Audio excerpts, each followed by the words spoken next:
E agora, pessoal? Agora que eu perdi meu personagem, como que eu vou fazer? Eu vou ficar só olhando? Claro que não. Pega aí o auxiliar e joga. Pegar o auxiliar? Como assim?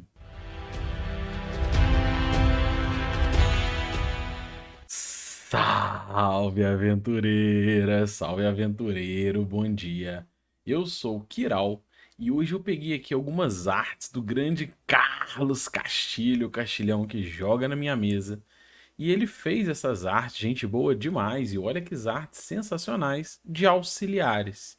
Eu trouxe essas artes para ilustrar um pouco do tema que a gente vai debater hoje, que é a importância dos auxiliares. Eu chamo de auxiliares, vale para mercenário, vale para contratado, vale para seguidor fiel, de uma forma geral, personagens que não são dos jogadores, né, personagens não jogadores que acompanham o grupo na aventura, qual que é a lógica disso, de onde isso vem, isso é comum? Esse é o nosso debate hoje, é o objetivo do vídeo de hoje. Então, para isso, para a gente debater, eu trouxe aqui o D&Dzinho Zero. Eu gosto sempre, eu oriento sempre a gente pegar a raiz estrutural lá na origem, os primeiros sistemas, para a gente buscar entender isso.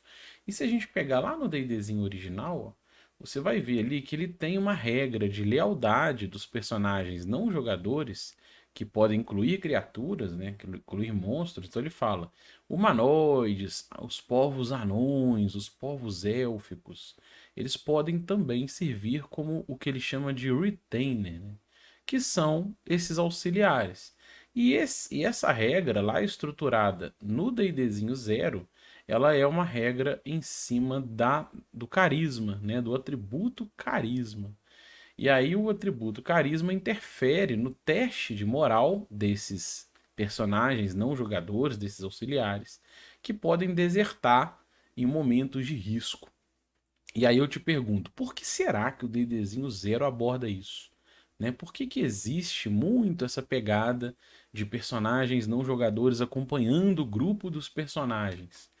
Se a gente expandir essa discussão para outros materiais, né, da época, como o AD&D do Gygax, ele também aborda isso. Ele tem um capítulo que é chamado de Hirelings, né, seriam os contratados. E lá, além dos personagens auxiliares, de escudeiro, de personagens que vão ali mapear, ele também aborda a possibilidade de profissionais treinados, especializados, como um alquimista, um engenheiro. Então tem tudo isso discutindo também no AD&D do Gygax, em outros produtos da época, em outros produtos da TSR também tem essa abordagem. Então aí vem a nossa reflexão, né? Qual a importância dos auxiliares? Então a ideia é, a grande sacada é, qual é a importância de eu usar isso no meu jogo? Por que que eu vou pegar um capítulo que fala de auxiliar, eu quero contratar alguém? Qual é a pegada disso no D&D Old School e como que eu posso trazer isso para as nossas mesas atuais? Essa é a sacada. Então o que eu vou falar é o seguinte: o principal ponto é a gente pensar no objetivo do jogo. Qual é o objetivo do jogo? Quando você reflete sobre isso, isso interage muito com um jogo que é focado em coleta de tesouro. Se você pensar, tudo está muito bem interligado.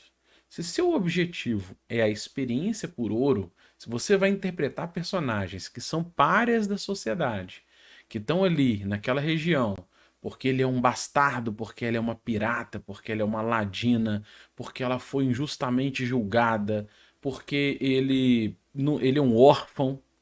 E esse tipo de personagem, ele busca no ouro a chance de ter recompensa, de ter sua fama, né, de ter seu sucesso.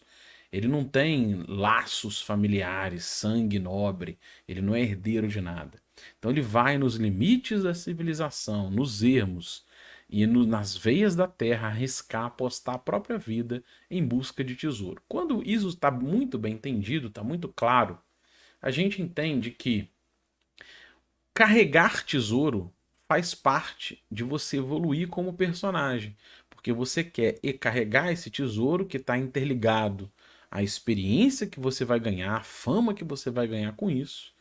Então, coletar tesouro é importante, carregar tesouro é importante. Então, avaliar a carga faz sentido. Como é que você vai pegar um personagem desse estilo aí, carregando até a pia da cozinha, né? Isso precisa ser mensurado. Então é por isso que os jogos trazem a regra de carga, que eu acho um dos parâmetros mais sólidos que a gente tem, uma das ferramentas mais importantes que a gente tem nesse estilo de jogo. Eu vou trazer como exemplo a tabela do Old School Essentials, do Ozzy, que é uma tabela inspirada, estruturada sobre o Dungeons and Dragons BX, uma tabela que interage com outros jogos, outros sistemas do D&D dos anos da época da TSR. Então ele tem ali, ó, a regra é capturada em cima da carga pelas moedas. E essas moedas, que é a carga em CN, ela interfere no movimento do seu personagem, na capacidade de carga do personagem. Então, quando você olha isso, você entende como essa ferramenta é importante. Essa é uma ferramenta importante para você fazer julgamento em cima da capacidade de movimento do personagem, porque isso tem a ver com o quanto ele consegue carregar. Porque se o tesouro é importante, carregar comida também é importante. Carregar a barraca onde você vai dormir também é importante, corda também. Então essa decisão informada em cima do que eu vou carregar, o que eu não vou carregar, se eu precisar fugir de uma criatura e eu tiver tesouro, eu tiver carga, eu vou jogar fora o saco de ração ou, ou o saco de moedas. Então isso informa e traz o jogo para outro tipo de parâmetro. E quando você entende isso bem, você entende a importância de eu ter auxiliares. Porque se eu quero carregar mais coisas, de repente eu posso ter alguém me dando um suporte para carregar a minha comida, para carregar a minha barraca. Então, carregar coisas ajuda nessa ideia de eu querer ter auxiliares, principalmente quando os meus. O que tem de valor ali é muito pesado. De repente, são estátuas antigas, gigantescas, que tem muito valor, urnas gigantes, um sarcófago. Como que eu vou carregar isso sozinho? Então, contratar auxiliares pode ter importância em cima desse tipo de abordagem. Uma outra ideia é a gente pensar no ambiente do jogo. É muito comum jogar o que é chamado do inglês de dungeon crawl, que seria uma exploração do subterrâneo, exploração de masmorras, de covis, de ruínas. E nessa pegada, quando você está explorando os ermos, ermos não, esse tipo de proposta, né? Aqui no nosso exemplo, ruínas subterrâneas, as dungeons, iluminação é fundamental.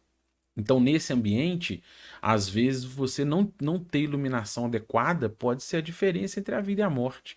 Eu já coloquei um tipo de. Eu já coloquei, não, né? Eu já participei de um tipo de proposta dessa, um tipo de desafio desse que eu acho muito legal, que é, por exemplo, olha o desenho dessa arte. O conjurador, né, o mago do grupo, ele está carregando uma adaga e um punhal.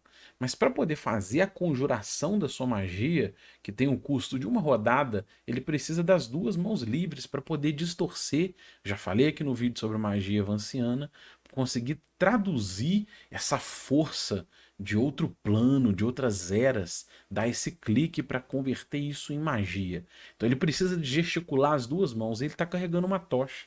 Então, na hora que tem um problema, ele vai soltar essa tocha, ela vai cair na água. Tá vendo que eles estão andando num alagado? E aí? Ele vai perder a tocha? Ele vai passar pro anão? Mas o anão usa uma arma de duas mãos, ele vai ficar com uma mão só? Com um martelão desse? Ele vai fazer o quê? Ele vai passar pro guerreiro do lado, mas o guerreiro vai ficar com duas tochas ou vai largar uma? Esse tipo de decisão é muito, tempera muito, traz muito detalhe legal de ser abordado no jogo, né? E às vezes você quer contratar um auxiliar, porque esse auxiliar vai carregar a sua tocha. Ele vai manter o lugar iluminado numa zona de perigo. Então, isso é também uma outra ferramenta.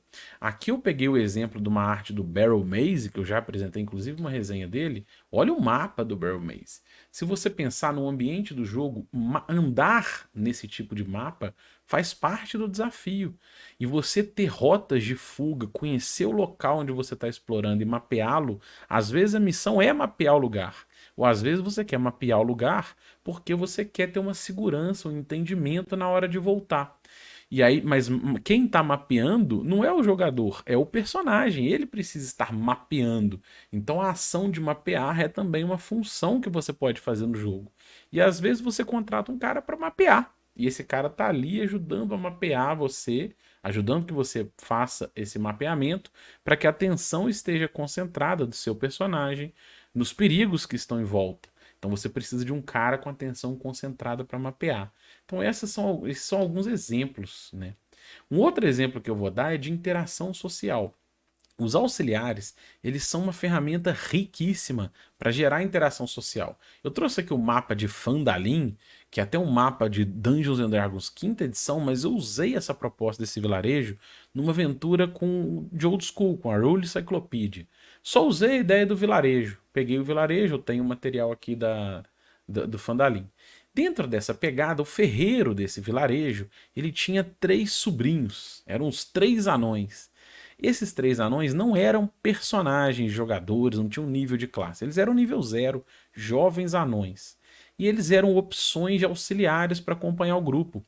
Mas pensa na riqueza de interação social que isso traz. O ferreiro da cidade tem 3 sobrinhos que são capazes de aceitar se aventurar com o grupo pela experiência, para poder, nesse avanço, ter treinamento de aventura, né? Eles têm ambição de serem aventureiros como o seu tio, que é um aventureiro aposentado e se transformou em ferreiro. Ele já é um velho ferreiro.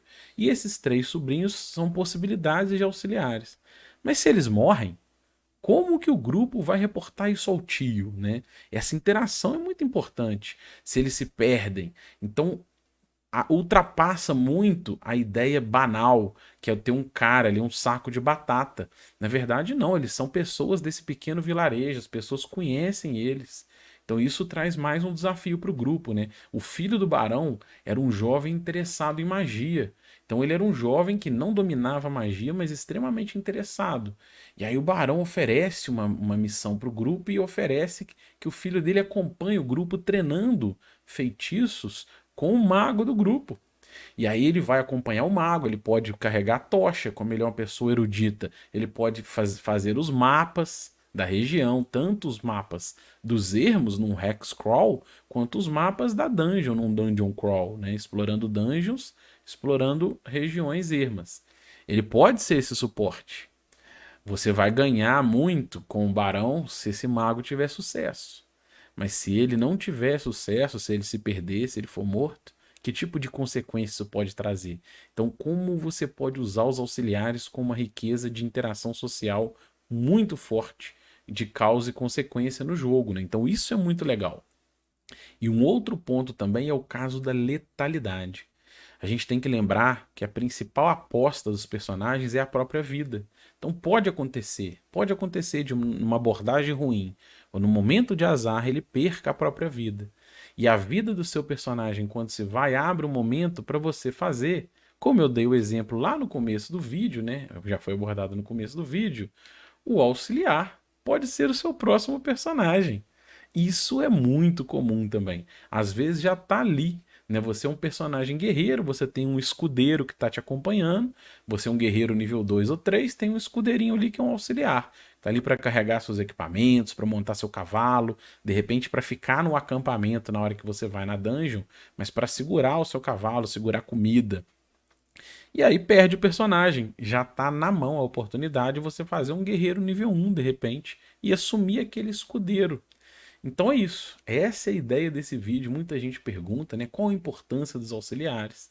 Então eu resolvi fazer esse vídeo pensando sobre isso, para a gente abordar diferentes formas que você pode abordar o contrato de auxiliares no jogo, qual a importância disso, qual a relevância disso, como eu faço nas minhas mesas. Se você gostou, se inscreva no canal, deixe um like, compartilhe o vídeo e, acima de tudo, comente, porque o grande objetivo desse canal é trocar XP. Um abraço e até o próximo vídeo.